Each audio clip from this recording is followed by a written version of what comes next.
with the easy ones. Let's talk about your 18 jersey. Yeah. What does that mean to you?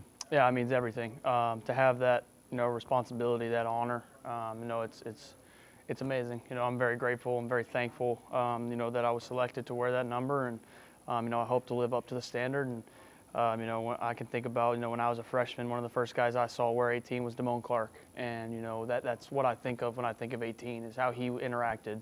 He took me under his wing a little bit as a freshman. I played a decent amount early on there, and so he was one of the guys that I felt like always lifted me up and always gave me words of encouragement and kept me going. And so I feel like whenever I want to be 18, I feel like almost kind of want to be like him a little bit. So that it's an honor, and so I'm super grateful. What have you done this fall to improve yourself? Like, was there anything that you kind of whiteboarded and said, let's do this? Yeah, absolutely. And I've been very specific about not sharing those type of things, and that's kind of personal for me, just what I needed to improve on. And, I have been very open at times about there are obvious things that I need to do a better job of, such as taking care of the football and using my legs and things of that sort. So I feel like I've done a pretty good job of becoming a better player. And so I'm really excited for the opportunity to try and go put that on tape. Yeah, obviously there are small and big things. I think there's both.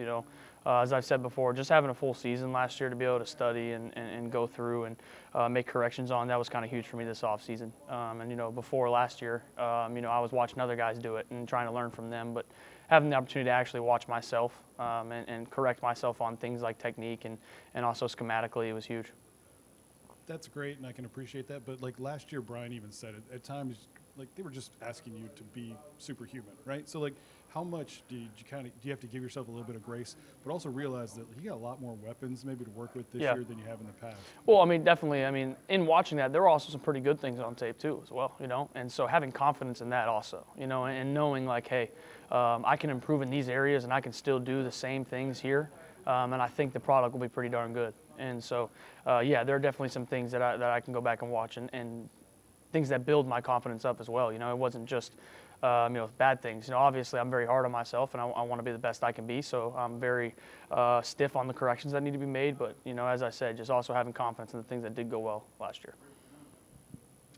You've seen roaring stadiums for 4 years now. How do you approach going in there and trying to win a game in a place like this? Yeah, it's going to be a hostile environment. It's a very special place, a very storied program, and obviously, they have a really cool environment there. So I think for one, just embracing that opportunity to go into an arena like that, to place like that, and to try and silence a crowd, I guess you could say. That's kind of your mindset when you're playing a big road game. And we've played in some stadiums that are unbelievable. Texas A&M, South Carolina last year, Florida. We played in some big-time places. So it's nothing new to us, but I would say that their place is one of those places. Coach Kelly's spoken very highly of Braylon snapping the ball, communicating up front to the offensive lineman. How are those guys doing, and how do you think they'll protect you in this atmosphere? No, I'm fully confident in those guys. As I've said before, they've done an unbelievable job stepping up, and Braylon has done an unbelievable job being the driving force of that unit, and being the center. It's almost like playing quarterback, right? You take charge and you take control of that group, and you got to communicate things and be loud and do different things. And so I think he's done an unbelievable job in leading those guys, and I think all the young guys who have had the opportunities to grow into their roles have done an awesome job, from spring to now. And so, this isn't just something that's been started the last 4 weeks. We've been building on this for the last 6 months. And so, I'm super excited for those guys, and I have full confidence in them, and I can't wait for their opportunity. It felt like this offseason y'all just reloaded. Obviously, you had a lot of wide receiver additions, Barry, and you still have Chris, number one freshman wide receiver, Caden Durham. Just in taking in the whole offense, what are you most excited to see showcasing the offense that maybe we didn't see in fall camp or we didn't see enough of that you feel like is really going to be the pop for this team? I think, for one, as I've said before, you're going to see a lot of different things. You're going to see a lot of versatility and a lot of explosiveness. I think that's one thing that when you have the amount of weapons that we do and the different body styles and body types, at receiver, at running back, at tight end even, I think you'll see a lot of different things, and I think you'll see us move the ball around well. I think you'll see a lot of different guys touch the football, and I think it'll definitely be an exciting offense to watch. I'm just thinking, I know you and Joe's relationship and kind of the way it is. Do you get a little bit louder voice, now that you kind of get to the little pick and get a little bit more input, I guess, as far as how things go? Well, one thing I've always loved about Coach Sloan is he's super invested in making sure the quarterback is good with what we're doing. You know, even from when I had no say, when I was just my first game starting, he still, if I didn't like something, he was throwing it out. You know, and if I wanted something, he was calling it. And so I think that's what makes Coach Sloan so special, is he understands how important it is to make sure the quarterback's comfortable with the play. And so, you know, as you said, you know, our relationship's very strong. You know, I think almost he knows what I'm thinking before I even say it. You know, and so just, you know, a benefit of being here for so long, I guess you could say, and spending 4 years with Coach Sloan. Like, you know, I think there are times where I know what he's about to call, and there are times I think that he knows what I want him to call, you know. And so having that relationship is special and something I look forward to. You were talking about versatility a second ago, and every time we're out there, it seems like Juwan Johnson has lined up in a different spot. Yeah. What do you expect from him? Maybe his impact on the offense? Yeah, this I'm year? super excited for Juwan. You know, he's done a lot of different things. I mean, he moved into the quarterback room, and he's been moving around, and so super proud of him and the way he's attacked each opportunity. And I think you'll see a lot of different things. You know, a lot of different ways for him to get the football, a lot of different opportunities, and I think he's ready for it. When your dad was doing interviews with the Saints, with the media, he said Garrett understands his responsibility. He understands his role as the LSU quarterback. What is that responsibility? Yeah, I think for one, I think what he means by that is one, just being a leader, representing LSU, representing my teammates the right way, and, you know, now representing 18 the correct way. But also, when you play football and you play quarterback at LSU, you got weapons, and so you'll always have them. You always, you know, all the past quarterbacks have, and all the future quarterbacks will. And so, just being a distributor of the football, giving the guys chances to make plays, putting the ball in playmakers' hands. So I think that's the biggest thing, is just, you know, doing my job, doing my responsibility, and giving those guys chances to make plays. On a lighter note, I saw the commercial you did with Gordon, the new one where you're calling the plays and whatnot.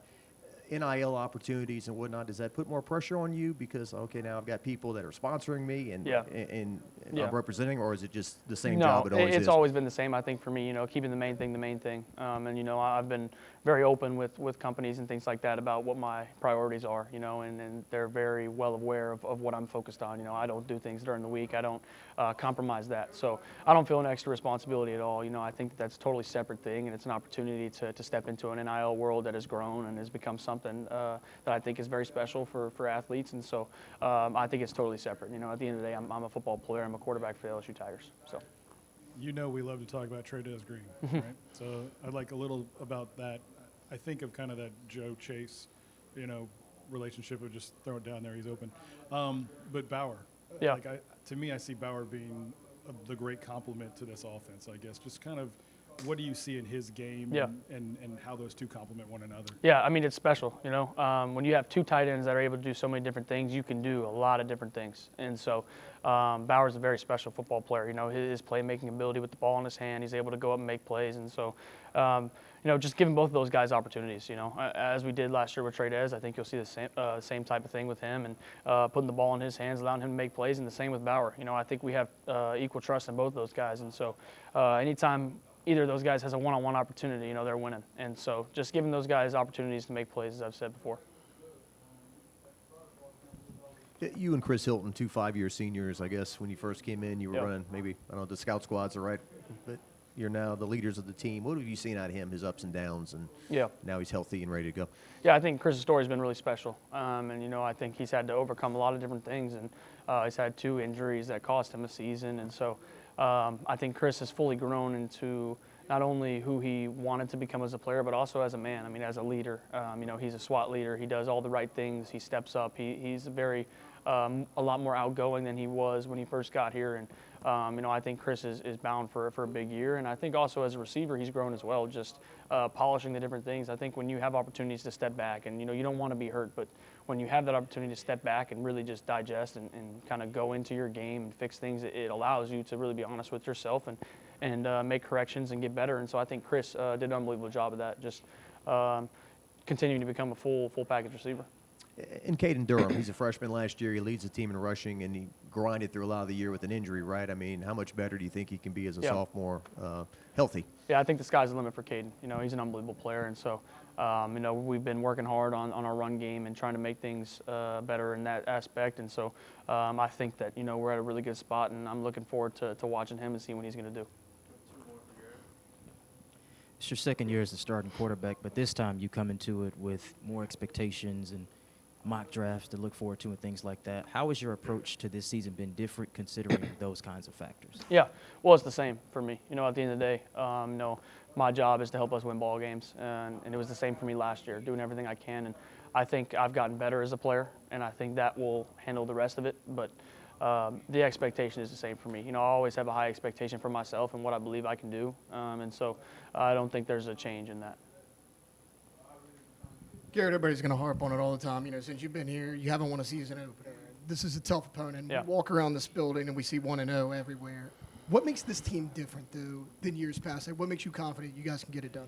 Yeah, I think one of the coolest things you've seen, and Coach Kelly mentioned in his press conference the other day, is the confidence that we have. We are walking around with the confidence, and I think it's because of the work that we've put in. I think it's a true and it's a real confidence. We really have worked so much harder, I feel like, and not just saying we're working harder, but doing the correct things that lead us to being able to go 1-0. And, as you said, just walking around seeing the 1-0 things around the building. And I think it's just constantly engraved in our brains right now that we have full confidence that we're going to go out there and handle business.